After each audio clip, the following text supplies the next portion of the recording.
So we are going to pull... Oh, gain follower. Neat. We're going to pull Mazdamundi back. Not only will this increase the rate of his recovery, but it will also increase public order.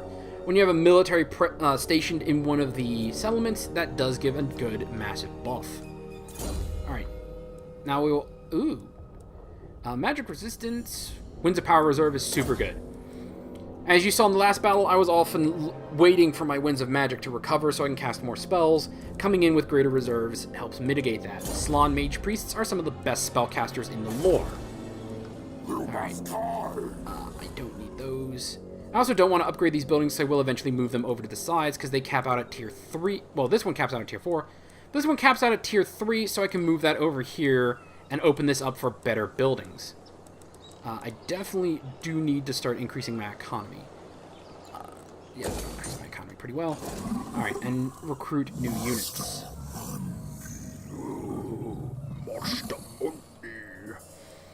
Okay. Maybe buying that was a bad idea. Okay, well, I do want another spears just in case they have rat ogres. I don't expect them to, but I would rather be safe than sorry. That's like skill points. Let's make you indomitable. I don't want you running away again like that. That's bad. Okay, so we'll likely spend the next turn or two mustering my forces.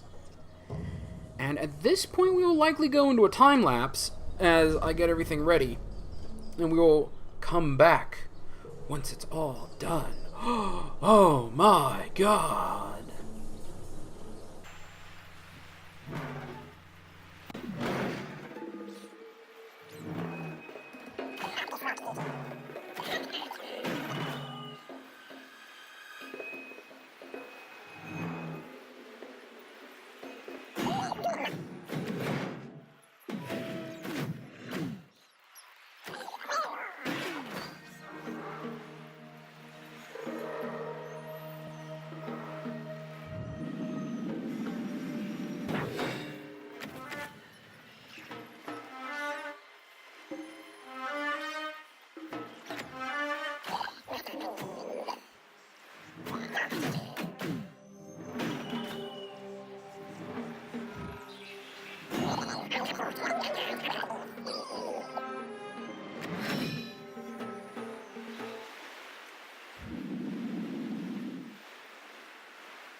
Alright, and we're back. Now that we have a full army. One thing to note is, over here spawns something new to Total Warhammer 2, these little islands.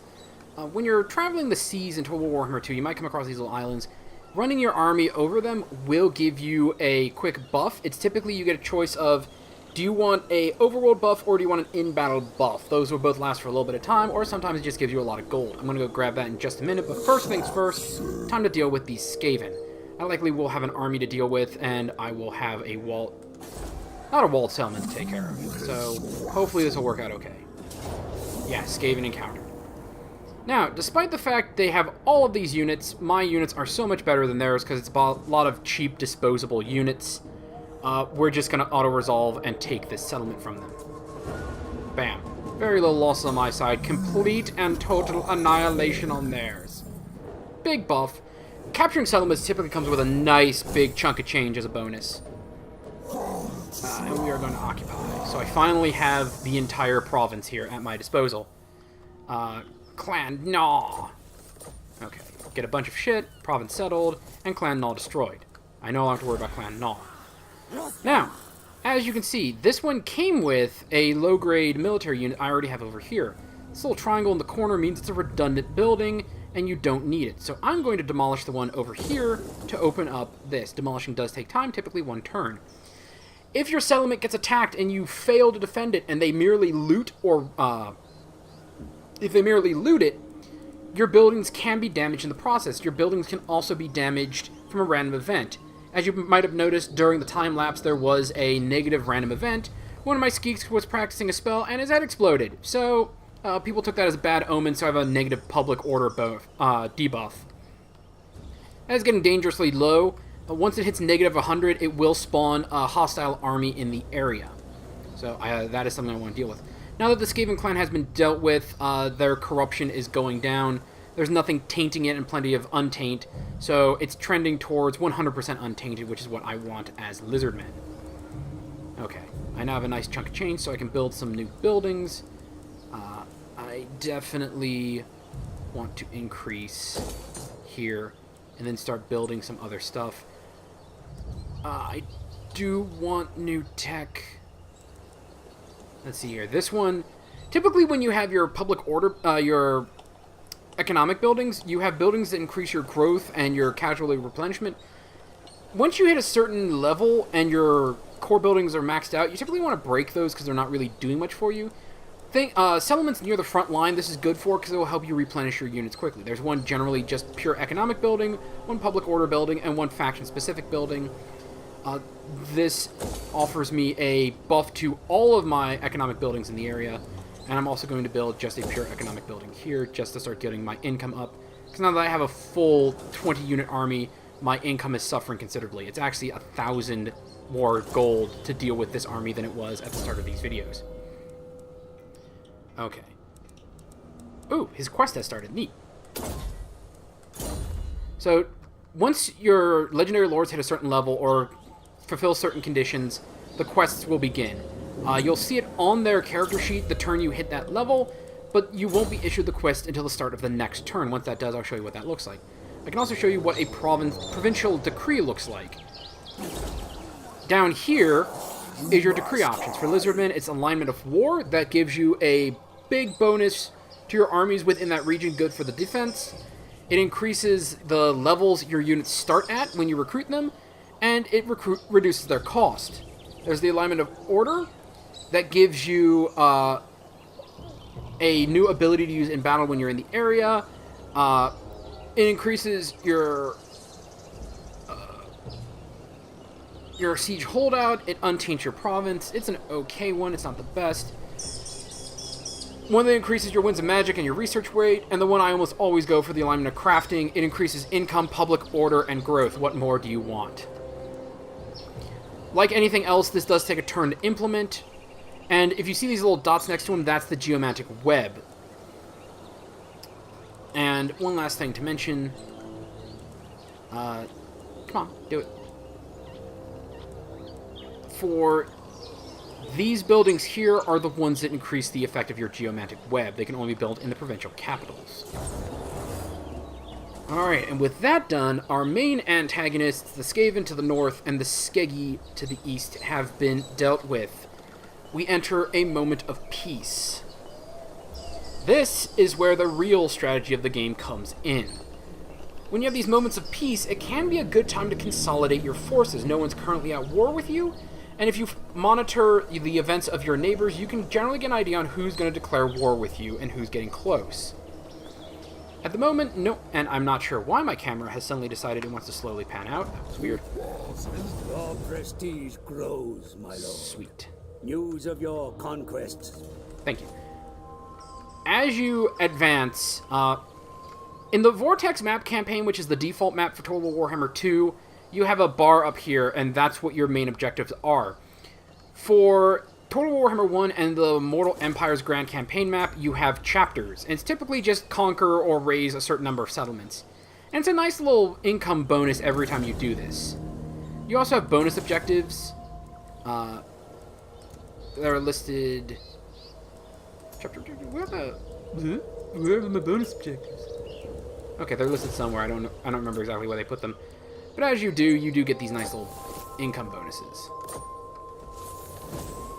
Okay, research and technology, already done. Sometimes when you start these quests, you have already completed the stated goals, and it really depends from general to general whether or not you can do that, like, the second you get access to it. Researching a technology, that's not research a technology after you've started this quest. Sometimes it's raise a certain number of settlements or kill a number of certain enemies, and that only starts counting once you have the quest issued. So, bam.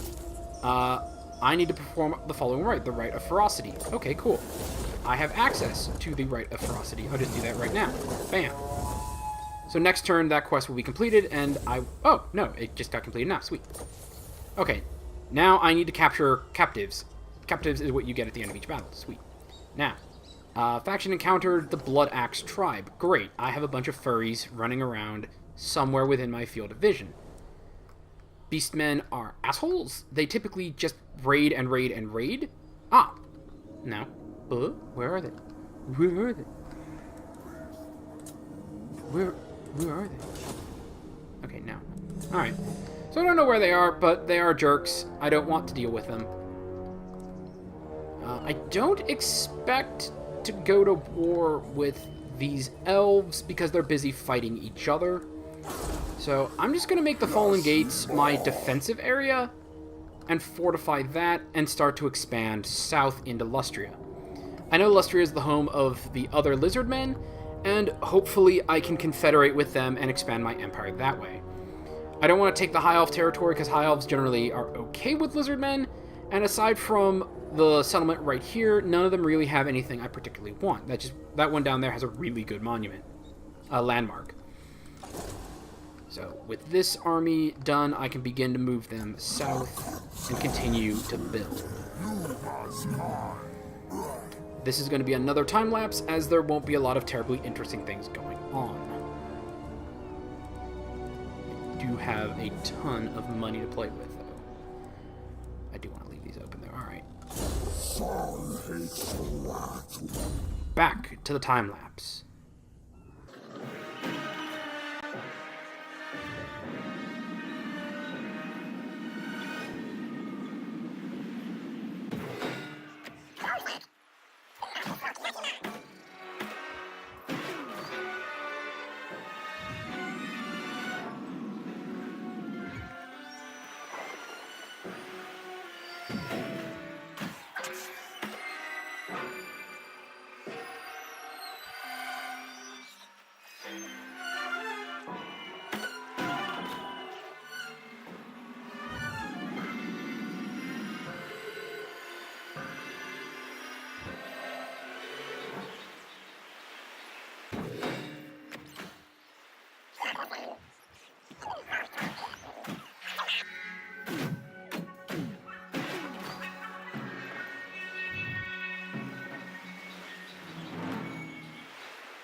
One, two, three. 1, 2, 3. Alright, ladies and gentlemen, things have gone a little tits up for me. The humans have decided to be right proper bastards and declared war on me, even though we had a non-aggression agreement. Non-aggression agreements basically mean, hey, we're not going to try to murder each other. We're going to be cool bros about this. But they decided, we'll get a non-aggression agreement and then we'll decide to attack. Because they are bastards. This is just as well I want their lands anyway, and I was just waiting for an excuse. Additionally, those beastmen we couldn't find earlier, they have decided they're going to come down and say hello down here. So they're going to start raiding in a minute, and that's a problem. Lastly, the Dark Elves have decided they want to take interest in my area, so they're going to start wandering around with their heroes. Heroes can enter other territories without a negative penalty, while armies, if you enter into another territory, you will incur diplomatic penalties against them, because most countries aren't terribly happy to see foreign armies marching through their lands, but a hero can go where they please. Excuse me. I don't believe they have decided to do anything yet, but this guy at any point could decide to attack one of my settlements and give me some negative penalties. Lord Mazdamundi had just settled over here, if you're wondering why everyone is injured. When you settle a completely unsettled town, you do have to give up some manpower as they settle the region for you. So, this is not a good situation to be in. We have a full stack army over here that could have artillery hitting these last few ranks, or could have more of these state troops, which aren't the greatest thing in the world. Saurus warriors will beat state troops in a one-on-one fight any day of the week, and my army is chock full of Saurus warriors, and temple guards, which will just chew through them no problem. But my units are down, so that is the problem. If either of these decide to attack either of these buildings up here, I will have an issue. This is something to always bear in mind when you're expanding outwards. Your neighbors, unless you have a full-blown military alliance with them, could turn on you at any moment. Though, usually they don't. Oh, now he's running away because he saw my big army show up. He's like, maybe this was a bad idea. Yeah, maybe it was, you dumbasses. Additionally, Beastmen have a random chance of spawning just about anywhere. There are a limited number of Beastmen factions that can exist in the world at any given time, but if one of them is fully destroyed, they can reappear somewhere. So you're never fully rid of Beastmen. Additionally, marauding armies, a new feature in Total War Warhammer 2, can crop up. They are made of the remnants. Oh, there's one right now. They're made up of the remnants of other factions, so they can have a mix of whatever the hell the developers wanted. Ooh. I just got a random hero. That's good. Give me a chief. So, every faction has 2 or 3 different kinds of heroes they get to play with. For the Lizardmen, it's Skink Chief, Skink Priest, and Saurus Old Blood. Razor Sack Swamp Town. I plan on it. Swamp Town is going to be mine. And Chaos Stirs to the north. Good, I'm not in the north. I'm in the south. Your heroes and lords can gain traits under certain orders, certain conditions. Some of them good, some of them bad. I just got a good one. Okay, I don't know why that just jumped me over there. So, now I have an extra hero. Skink Chiefs kind of have a dual role of assassin. They are countered enemy characters, and they have good buffs if they're in your own territory. Sometimes you want a hero just to have them in an area for their passive buffs. He is currently... That looks like an income buff. Yep, that is a 5% income buff to all of my settlements. That is a good thing. Okay, now what do I want? I definitely want to increase my main building. I want to increase Fallen Gates, because at Tier 3, that opens up the Fallen Gates unique building, which is crazy hella good. There's a massive bump to my Temple Guards, which they need right now. We're going to have him sit tight so he can recover and regroup. And I refuse. what do we got? No. Oh, just crossbowmen and state troops, yeah. Once this is at full strength, they should be able to roll through, because that's just an extra general. And I can look at their garrison, and their garrison, captain, halberdiers, swordsmen, and crossbowmen. Yeah, that's nothing to worry about. Okay, and the beastmen have decided to go in the other direction. Good. Fuck them.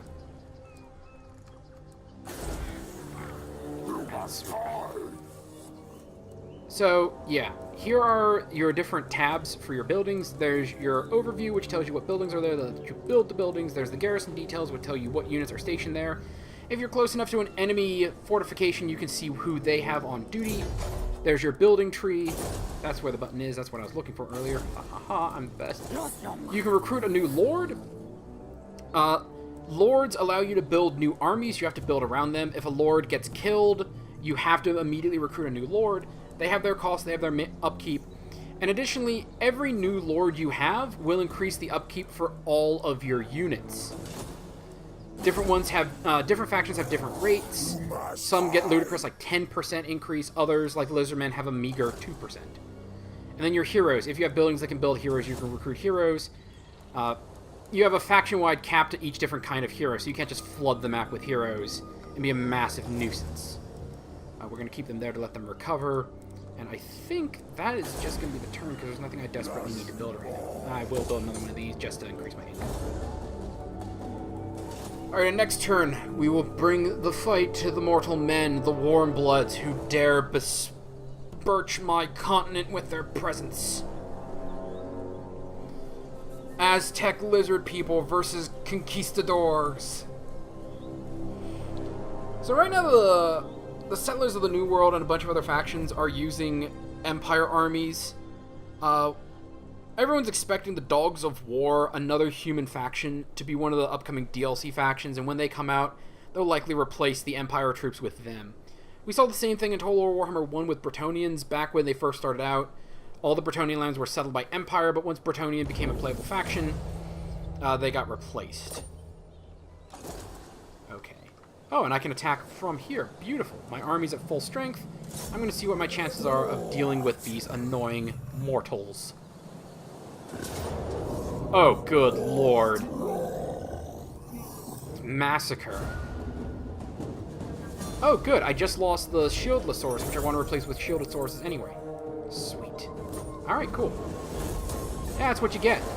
That's what you get for randomly declaring war on your ally.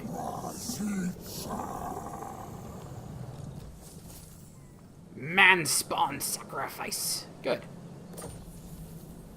Ooh, and a fencer's blade. Neat. So, he was merely supporting, so he got to retreat.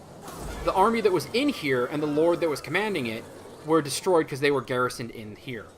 Swamp Town is the last settlement in here that I don't have, so I'm going to go take it. That will complete a quest I was issued. And for Lizardmen, these side missions will give you blessed spawnings. Cold One Spear Riders. Damn! That's nice cav. So, when you look at an army, they have a normal recruitment and they have the blessed spawnings. Blessed spawnings you get a limited number of, but you immediately get them no matter how high tier units they are. They could be Saurus Warriors that you normally get in 1 turn, or they could be Carnosaurs that take 4 turns. Right. And I will level him up some more. I will give him the Net of Amentok, because that is super good.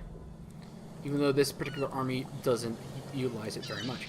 Now, one thing to mention is, if you need to recover your units right away, you can combine units. When you click on a unit and then you shift-click, you can click multiple units. You do have to do it in a line, so it's like drag and click, but you can't actually drag and click, so that's how that works.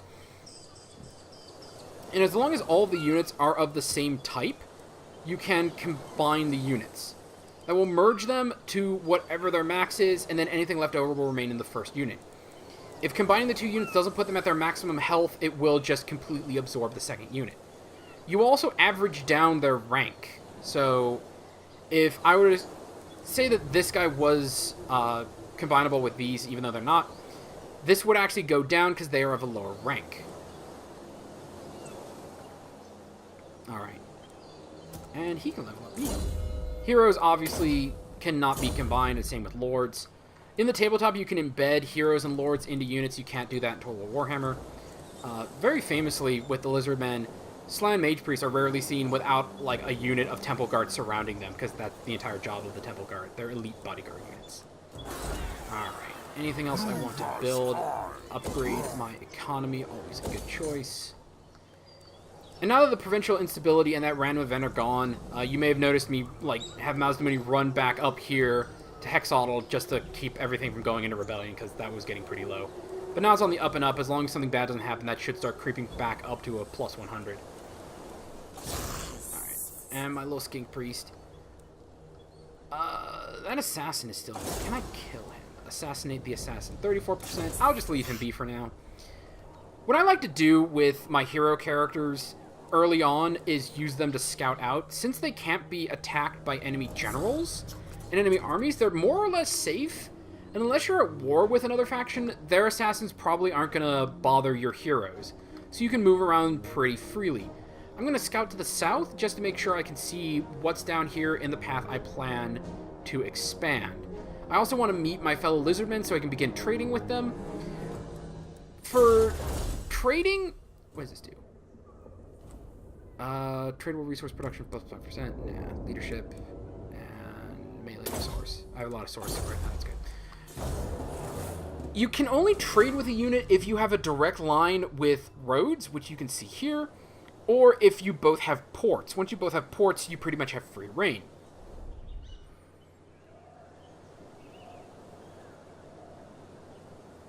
Trade increases the income for both sides, which is good, and decreases the chance of them attacking. Let me guess, you want peace, because you have 1 settlement left, because you're a dumbass.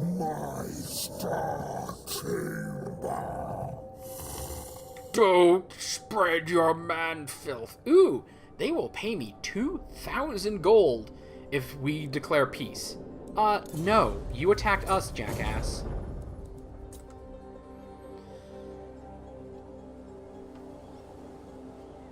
When you're dealing with most people, you can, if you're at war with them, you can try to negotiate for peace. Some factions, that is impossible. Under certain conditions, it is impossible. And depending on the situation, there is a chance of you doing it. That includes your relative strength. If you are a stronger faction, they are more likely to declare peace with you.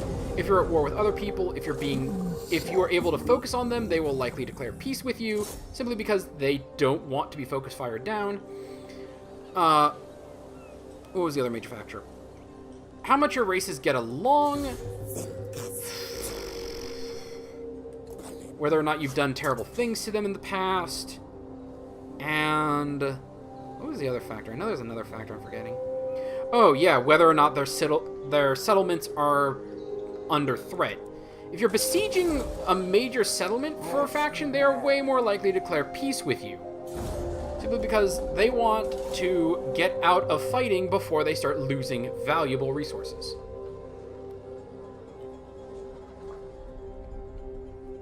Okay.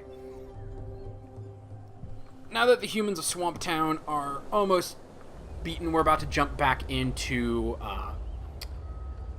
time-lapse, simply because there's not a lot to talk about as things are peaceful.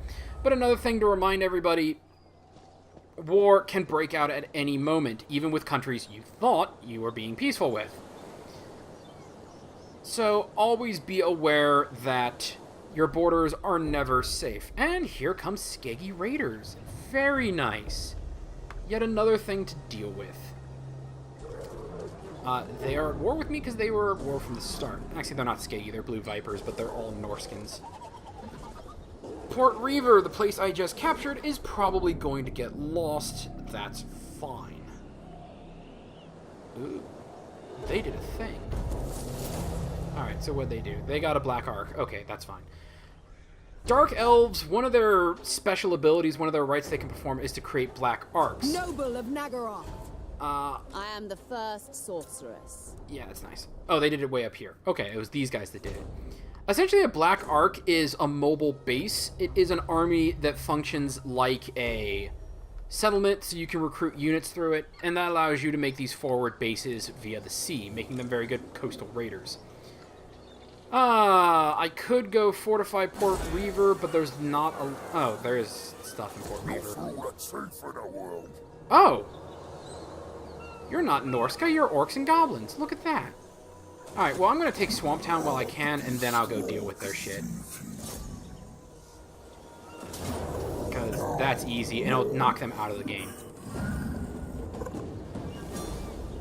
So Swamp Town is now mine. Take it. I got a new banner. Oh.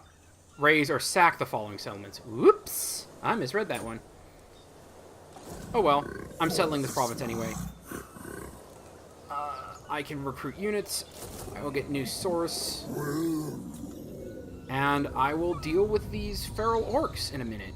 I forgot there were even orcs in the area. So, even though they've lost all their settlements, they still have an army in the field, so they're not knocked out yet. It will, however, begin to suffer attrition, and with just their general at very low health, he has no hope of taking any of my settlements. If you were to ever find yourself in this situation, the smartest thing would probably be to go find a ruined settlement, because you don't need to fight anyone for it. Although now that Skaven are in the game, if you happen on a Skaven nest, you're pretty much screwed.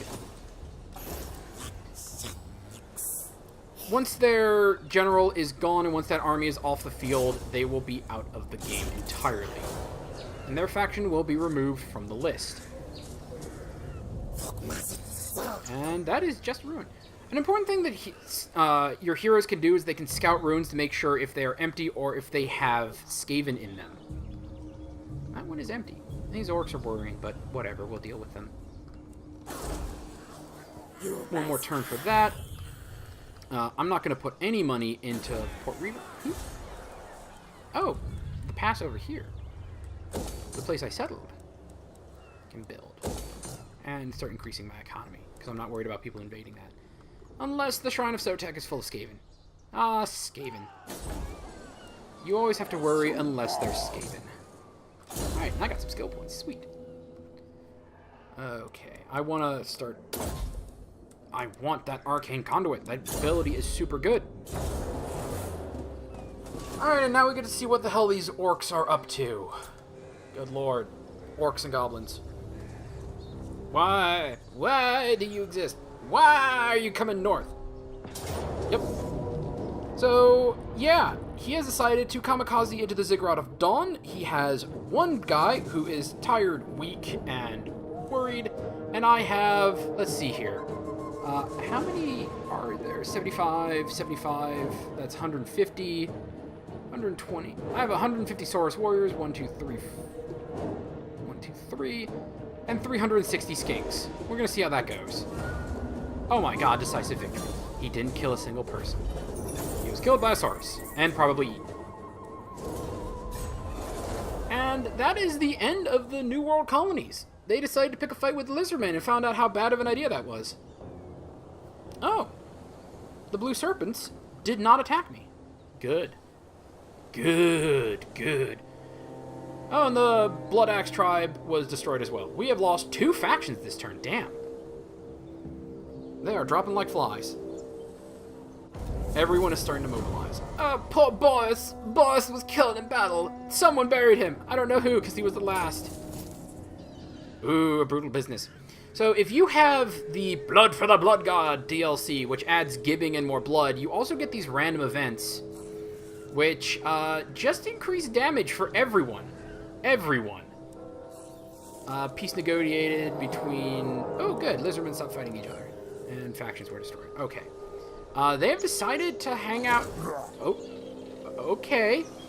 So, the greenskins over here have decided to hang out in a reef, which has attrition penalties. So, they're just hanging out in a place that causes them to lose troops every turn. For some reason. I'm gonna grab this island while I can. Okay, so I can...